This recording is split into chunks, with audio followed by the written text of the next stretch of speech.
কালকে শুনতেছি মুজাফফর বিন মহসিন নামের একজন লোক, সে বলতেছে কোরআন শরীফে অনেক ভুল ছিল, আমি এগুলা সংশোধন করে বলে নতুন কোরআন বানাইছে। তখন সে উল্লেখ করছে কি, ওই কোরআন শরীফে যে রুকু আছে এই রুকুগুলা সব নাকি বেদাত, এই জন্য সে সব রুকু উঠাইয়া আলাদা কোরআন বানাইছে, এটা নাকি মাঠে ছাড়বো। রুকু সম্পর্কে আপনি কি যেন বলেছেন, আমরা বিষয়টা বুঝতে পারি না, বুঝিয়ে বলবেন। কোরআনের রুকু আছে না? আছে, রুকু আছে, রুকু লেখা আছে, তাই না?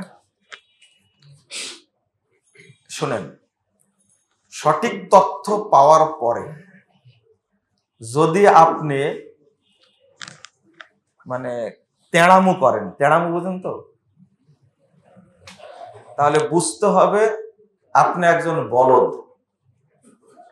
ভুল তথ্যের উপরে, কারো কথার উপরে যদি নির্ভর করে যাচাই না করে চলেন, তাহলে তাবেঈরা তাকে বলদ বলতেন। কি বলতেন? বলদ বুঝেন তো?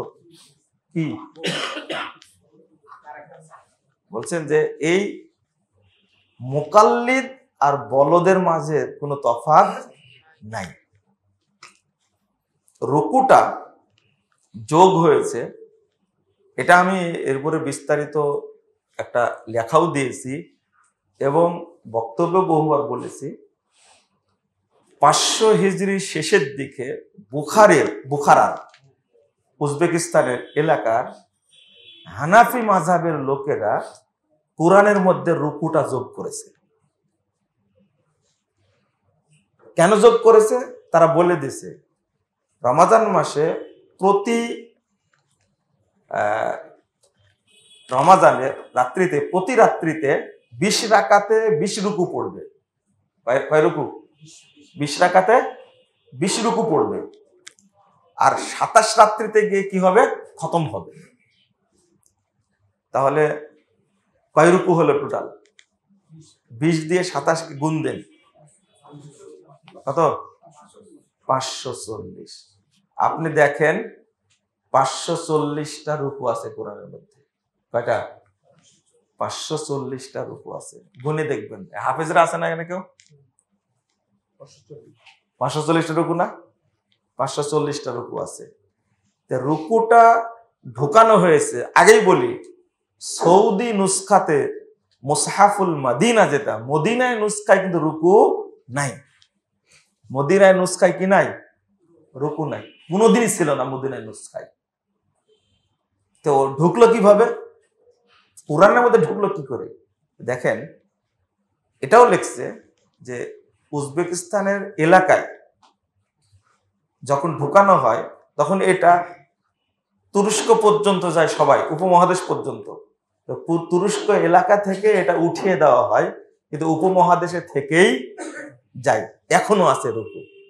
তাহলে কোন ধারণায় লেখা হয়েছে? 20 রাকাত তারাবিকে সুন্দরভাবে পড়ার জন্য রুকুকে কি করা হয়েছে? সংযোগ করা হয়েছে। 20 রাকাত তারাবি পড়ার হাদিসটাই তো জাল, বুঝেননি কথা? হাদিসটাই তো জাল। এই ইতিহাসটা জানার পরে কেউ যদি উল্টায় ধরে, বলে যে কোরআনে তো নুক্তা ছিল না, নুক্তা দিয়েছে, তাহলে এটাও কি না জায়েজ? জের জবর ছিল, এটা দিয়েছে, এটাও কি না জায়েজ? এরা জ্ঞান পাপী হওয়ার জন্য যে জ্ঞানটা দরকার এটাও নাই, বুঝেন না কথাটা? মনে হয় জ্ঞান পাপী যে বলবো, জ্ঞান পাপী হওয়ার জন্য জ্ঞান, যে জ্ঞানটা দরকার এটাও নাই।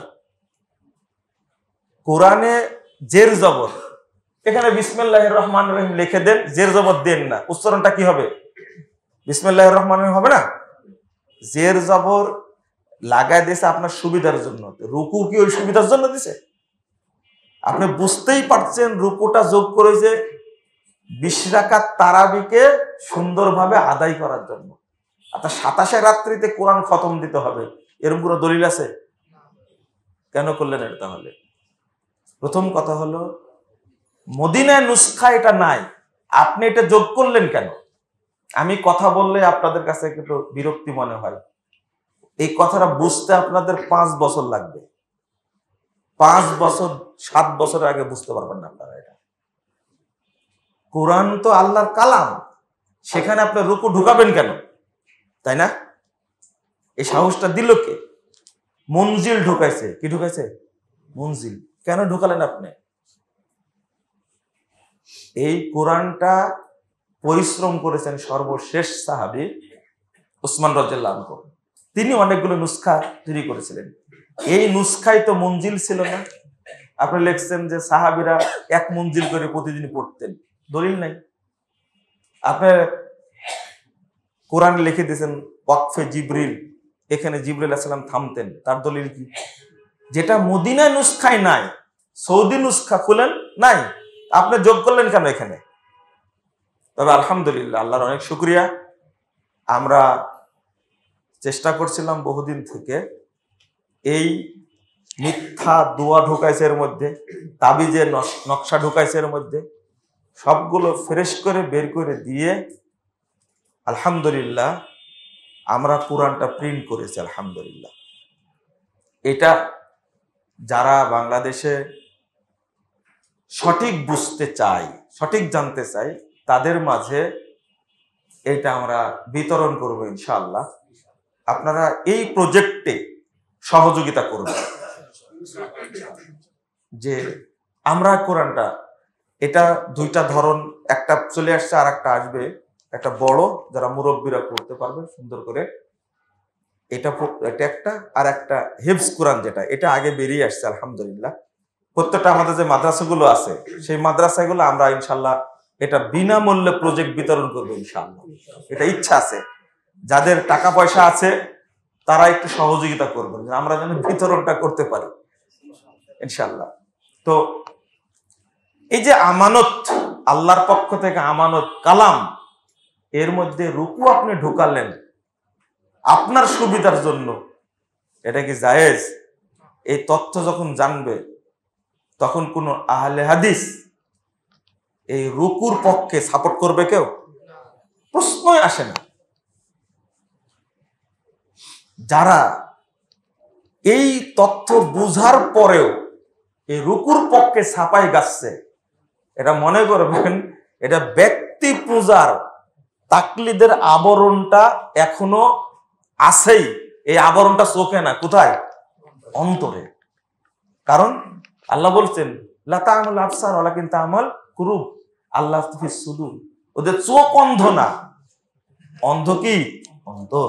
আল্লাহ নিজেই বলে দিচ্ছেন। আল্লাহ যেন আমাদের বোঝার তৌফিক দান করেন, আমিন। গতানুগতিক চলে আসছে তাই সাপোর্ট করব, এটা করা উচিত আহলে হাদিসদের জন্য না, প্রশ্নই আসে না। আপনি দুইটা নুসখা মিলিয়ে দেখবেন, মদিনা নুসখাটা আর বাংলাদেশের নুসখা মিলিয়ে দেখবেন। বাংলাদেশের নুসখায় সূরা ফাতিহায় বিসমিল্লাহ আয়াত আছে, এখানে আয়াত ধরেনি। তো মদিনার নুসখা দেখেন, সাহাবীর সিলসিলা এটা বর্ণিত হয়েছে, মানে বিসমিল্লাহকে প্রথম আয়াত ধরা হয়েছে। কি ধরা হয়েছে? প্রথম আয়াত। আপনি আয়াত বললেন না কেন? কোরআন আপনার বাপের, 7-8 বার কোথা থেকে? ওই যে মাঝখানে এসে গায়রিল মাগদুবি আলাইহিম ওয়ালাদ-দাল্লিন, এই জায়গাতে এসে শুধু 5-এর মতো দিয়ে রাখছে, ওখানে কোনো নাম্বার দেয়নি। 1 শুরু করেছে কোথায় থেকে?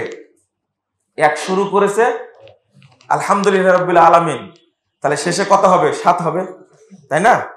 6 কোথায়? 6 দেওয়া নাই, দেখবেন বের করেন কোরআনে, 6 দেওয়া নাই, 6 নম্বর আয়াতটা দেওয়া নাই, এখানে চালাকি করেছে। তো মদিনা নুসখা দেখে আপনি কি করবেন? অনুসরণ করবেন। এটা কারো বুকে সাহস না থাকলে এই কাজ করতে পারবে না। আলহামদুলিল্লাহ আমরা সাফাইছি।